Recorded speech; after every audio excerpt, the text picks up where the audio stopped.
Now I'd like to invite our last speaker, please, Chotiyarnwong et al., a nationwide dual energy X-ray absorptiometry study to establish an appropriate FRAX cutoff values for osteoporotic screening in Thailand. Thank you very much. Okay, good afternoon, everyone, Chairman, Co-Chairman, and our audience. First of all, I'd like to thank you, the FRAX committee, that accepting my research to present in this wonderful conference. Okay, I have no conflict of interest for this study. And as we know that the prevalence of osteoporosis is increasing by age, and in Thailand at this moment, we are moved to the aged society already. Therefore, our osteoporosis is the main problem of healthcare system as well. Since the limitation of access to the DEXA scan, also the number of the DEXA scan is not enough in Thailand. We have to find a new way to screening for osteoporosis for our patient or our population. Luckily, we have the FRAX tool that can be used for Thai population. However, we do not have the cutoff to use the tools to identify the patient who are at risk for osteoporosis. So far, several studies has shown the successful of the using FRAX tool for population osteoporosis screening, such as the SCOOP study, the LOW study, or the SOUL osteoporosis study. The objective of our study is to identify the appropriate FRAX cutoff value for osteoporosis screening in Thailand. Here's the method. We do the cross-sectional study that approved by the National IRB. We use a single DEXA machine that can be moved. It's the mobile DEXA scan that can move to all around the country. And we also collect the data for FRAX questionnaire to calculate the 10-year probability of the fracture by the FRAX tools and perform the data analysis after that. For the sampling method, we divided our country into 6 regions. Each region we will random them to 2 provinces, and each province we will random around 250 participants to join this study.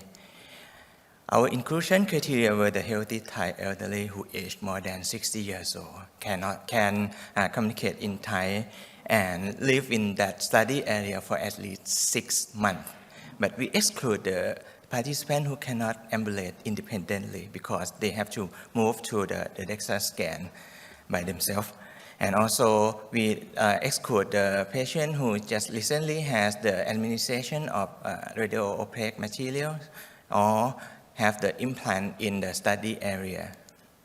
And here is the result.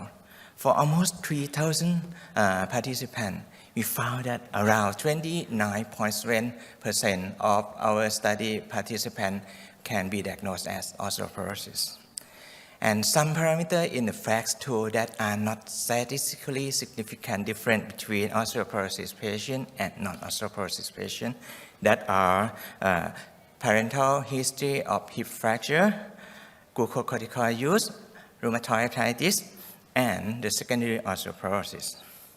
And here is the RC curve that we use the diagnosis of osteoporosis by the BMD T-score less than or equal to minus 2.5 as an independent variable.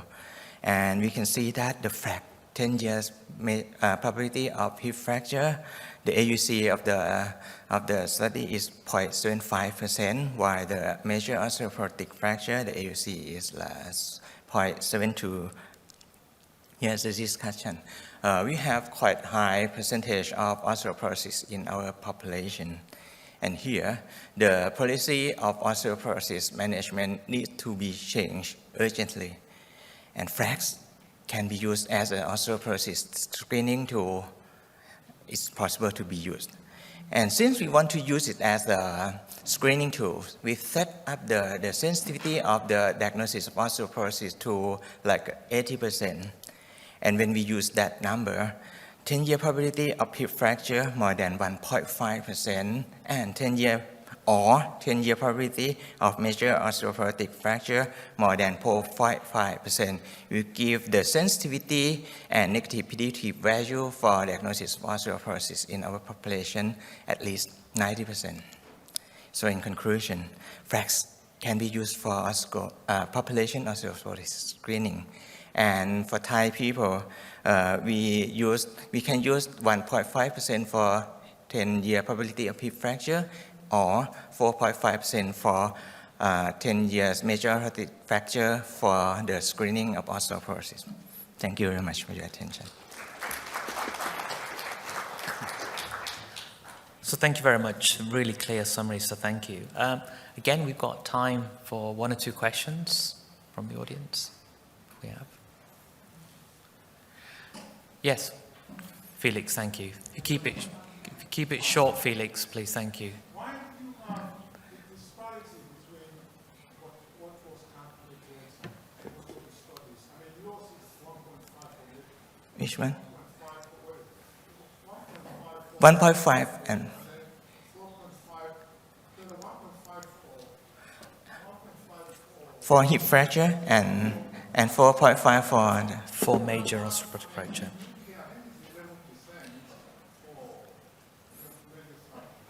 actually we